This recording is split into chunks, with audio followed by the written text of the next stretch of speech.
The 90 Ocean is a big deal. It marks a significant change in design language for Sunseekers of this size, and embraces the beach club concept like no other in the range.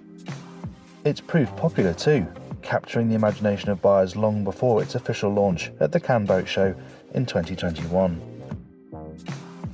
With an opportunity to test it in its home waters of Poole Harbour, we jumped at the chance for a full tour and sea trial. There is lots to talk about on deck, but let's begin in the saloon.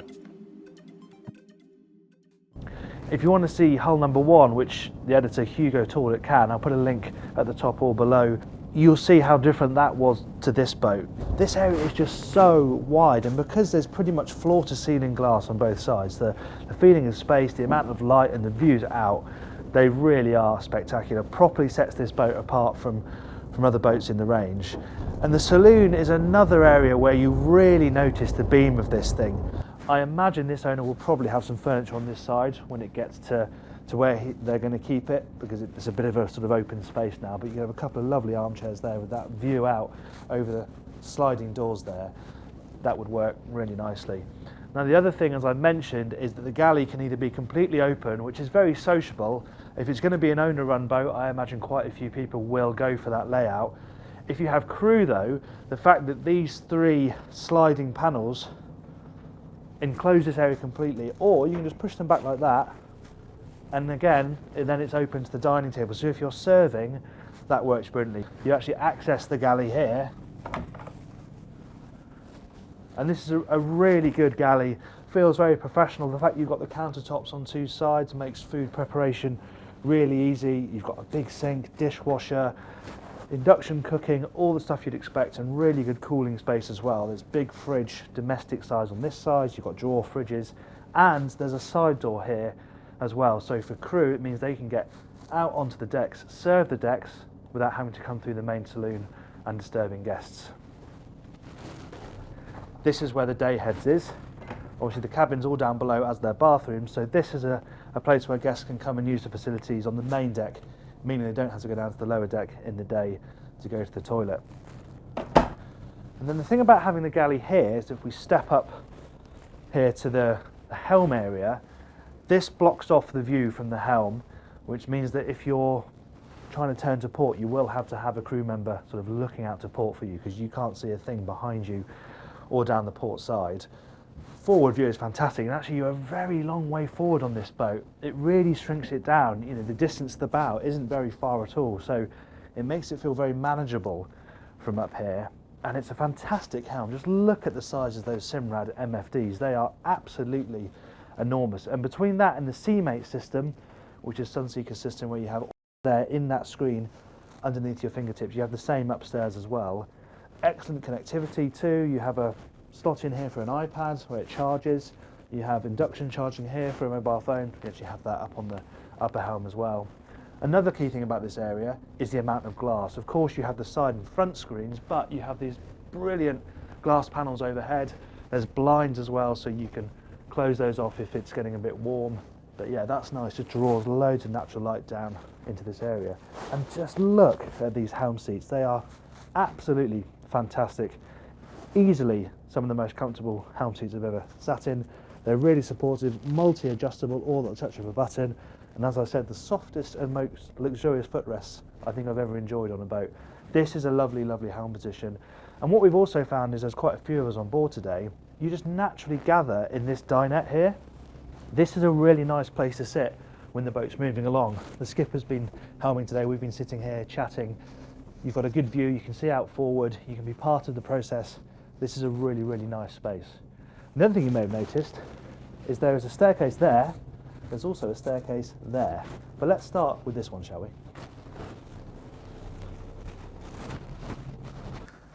Now the lower deck of the 90 Ocean is interesting for a few reasons. First of all, this little lobby actually runs across the boat and not along the boat, as you might expect on a boat of this size. And that means that then off this little lobby area, you've got the 2 guest cabins. So the first one is a twin, but actually as an option you have the sliding berth. They're powered so they can slide apart to make 2 single beds or have them together to make a double, like you can see in this configuration. Of course, all of the cabins are en suite. This one's just tucked down here, and they've got full hanging wardrobes and really good headroom. Got to be 6'2", 6'3", comfortably down here. If I move back and we carry on along that passageway, you have the other guest cabin.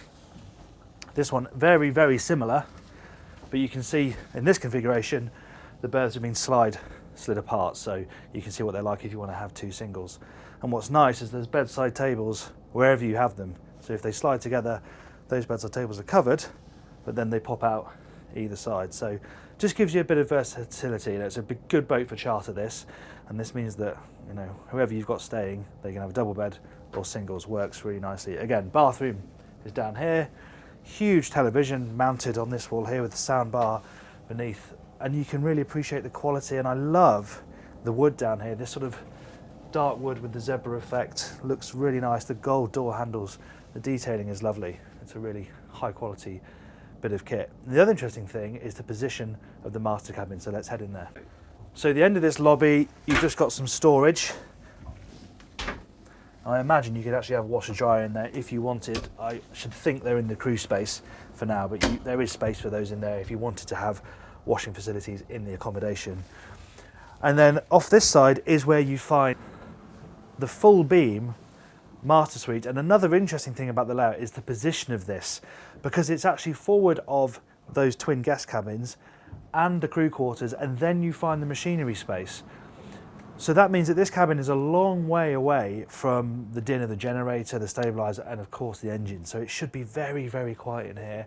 And the other side of this bulkhead, you have the VIP cabin, which we'll go and have a look at in the moment. But as for this cabin, well, it is just palatial. It feels enormous. Again, you're feeling the benefit of the beam of this thing. This is such a good sized cabin, even for a 90-foot boat. And again, it's flexible with how you can have the layout.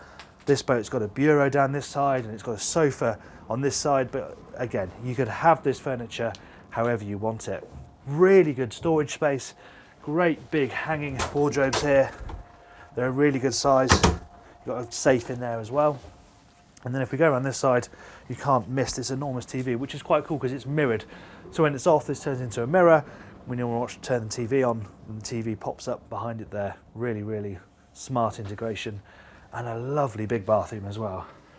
Really smart finish. The marble is glorious. And of course you have a separate shower cubicle with a rain shower head as well. It feels properly luxurious in here. Now, I mentioned that the VIP cabin is separate to the rest of the accommodation, and it is down this central companionway here, so let's have a closer look. Now, the clever thing about putting the VIP cabin here and separately is that it's flexible, because if you have a load of guests on board and they've got young kids, then you can put them amidships where the parents are there in the master and they've got the kids in the twin cabins, and then you can have this separate master, or you can have it the other way around. So you and your family are all amidships where you're all together, and then guests are here forward in this very quiet oasis that has separate access from that helm up there. It's a really nice cabin. It isn't as palatial as the full beam master, but it's really spacious. Headroom again is absolutely excellent, beamy, as we've discussed thus far across this boat. Nice big hull windows with opening vents as well, so you can get some natural ventilation in here. Again, you've got the television mounted up on this bulkhead. There's a little bureau on the way in, and naturally it's got an ensuite as well. It's a really good size. Access through this door here, and again it's got a lovely separate shower cubicle. The finish is lovely, the use of stone and wood, marble on the floor. Yeah, it's a really nicely finished cabin.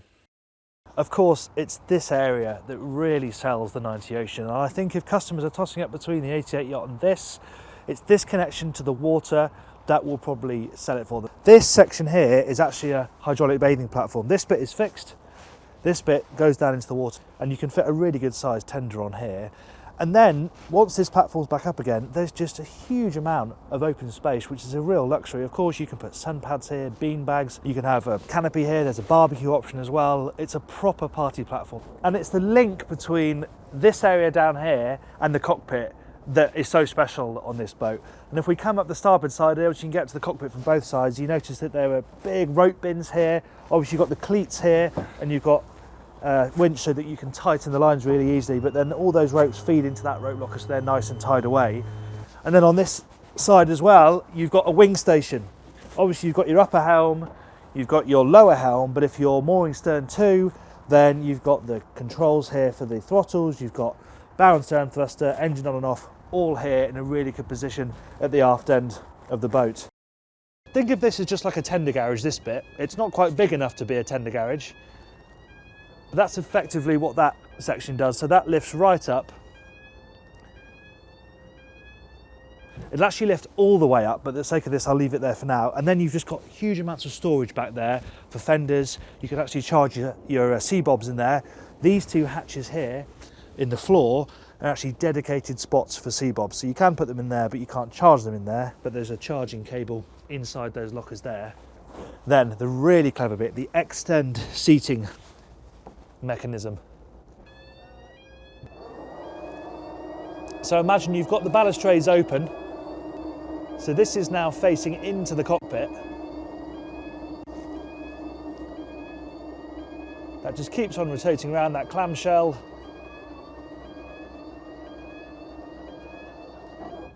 You put cushions on this bit, so you've got cup holders down there. You open this up completely, and then you've got these two amazing sun pads facing into the boat. But that's not all, because if I close that down again, that clamshell has another function. It flips out again, but this time obviously it's going to flip out so that it's facing over the back of the bathing platform.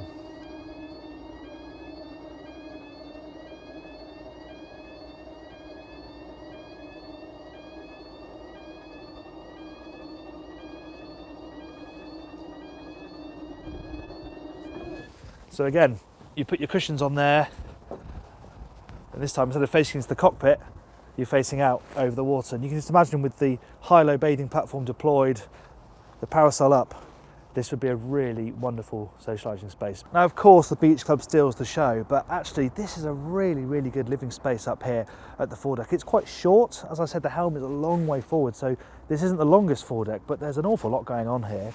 You know, there's the practical stuff, like you've got really good deep lockers here, really good place to chuck all the covers, even the odd fender if you need to. And then you haven't actually got a table in the middle, you've got tables either side, which works really nicely. It's a really sociable arrangement.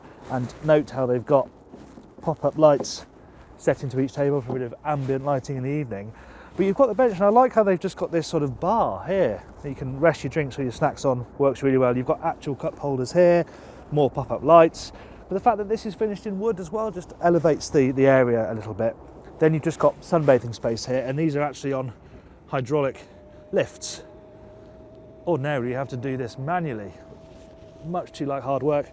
On the Sunseeker, you just push a button and there you go. You can sit up and are much more comfortable if you want to read while you're sunbathing. And of course right forward you've got all the ground tackle, twin anchors on this boat, split anchor lockers, really serious stuff, works really effectively. This is a surprisingly good area considering it's sort of secondary to that beach club. But of course there's also a flybridge. The staircase up to the flybridge is actually surprisingly narrow and steep, but no such issues with space when you're actually up here. This is a staggeringly large flybridge for a 90-footer, way bigger than the 88 yacht. You're getting so much real estate for your money on this thing. And talking of huge, this hardtop is enormous, and the 88 yacht has actually got one of those metal slatted sunroofs. This, as you can probably see, is canvas, and it's gigantic. When this thing's folded back, the aperture will be absolutely huge. No doubt it acts as a bit of a sail when you're out on the water, but when you're stationary, peel this thing back and you know, the sky is just pouring in. It's a really good sunroof. This is a nice spot as well, just sort of lounging, chill out space. I like the fact that they've got built-in headrests and cushions here, so if you want to properly lie down and relax in the sun, you can, really comfortable. And if you're lying down, you have a bit of protection from the windscreen, which is not something you really enjoy when you're driving the boat. So those are all of the spaces that guests get to enjoy.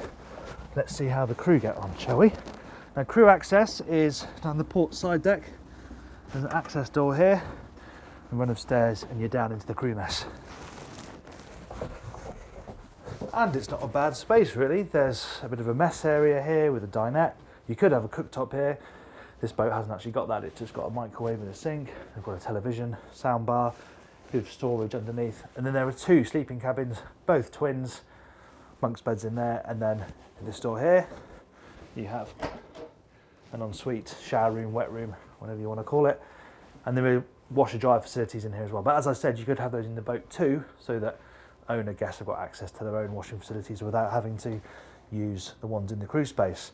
The other key feature is direct access to the engine room. Now there is a hatch in the cockpit, so you can quickly get down a ladder into that area if you need to do it in a hurry, but for crew they can access it through this watertight door. Now one of the few compromises aboard the 90 Ocean is the amount of space in the engine room. Even compared to Sunseeker's own 88 yacht, this is not as easy a place to move around in. Actually, when I first come in here, I'm 6'1" and I can stand up, though I've got to duck up to get underneath the exhaust. The engines are actually tucked down here, and they're on V drive, so they're a long way back in the hull, and that's how they've produced all of that space that we've just seen in the interior. But as you can see, there isn't much clearance over the engines, so anyone who has to do any sort of involved work on these, it's not going to be particularly easy.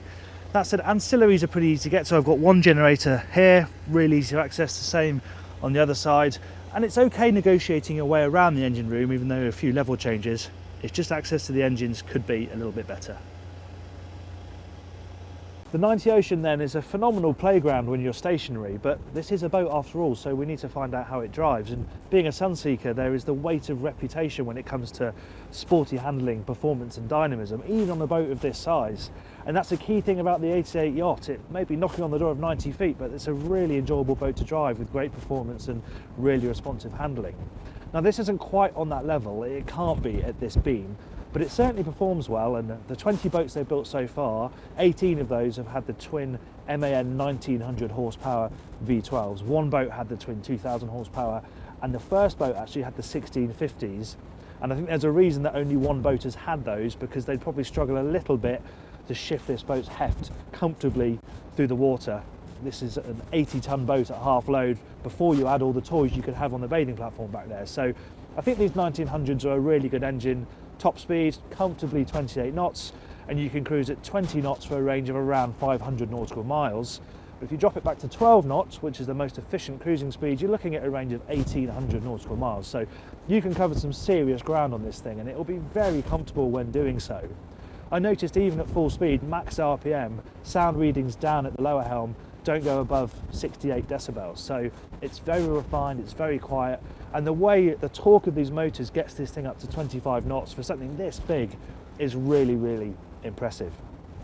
In terms of this upper helm, it's like a traditional flybridge design, really. It feels very familiar, everything is nice and close. It's a big boat, but it doesn't mean that it's got a huge helm with everything stretched too far away from you. MFDs are nice and close, but not only have you got a little switch panel down here where you can control them remotely, but I've also got buttons on the steering wheel, so I can flip between screens, I can zoom in and out, all without having to take my hands off the wheel, which is a nice feature on a boat of this size.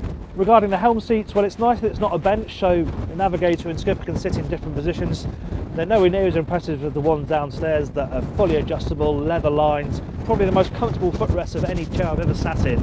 These are a bit more basic looking for a boat that's 7 million quid, but they are comfortable and they are fully adjustable, so you can get comfortable. They've also got a bolster section, so if you want to stand and lean, you can, and they slide right back out the way as well, so if you want to stand without them behind you, then you can do that too.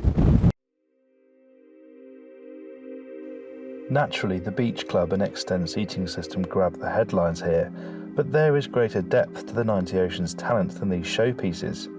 Its interior spaces and sleeping accommodation are beautifully appointed, and the flexibility of the interior layout offers super yacht-esque customization and the ability for the customer to make the boat their own.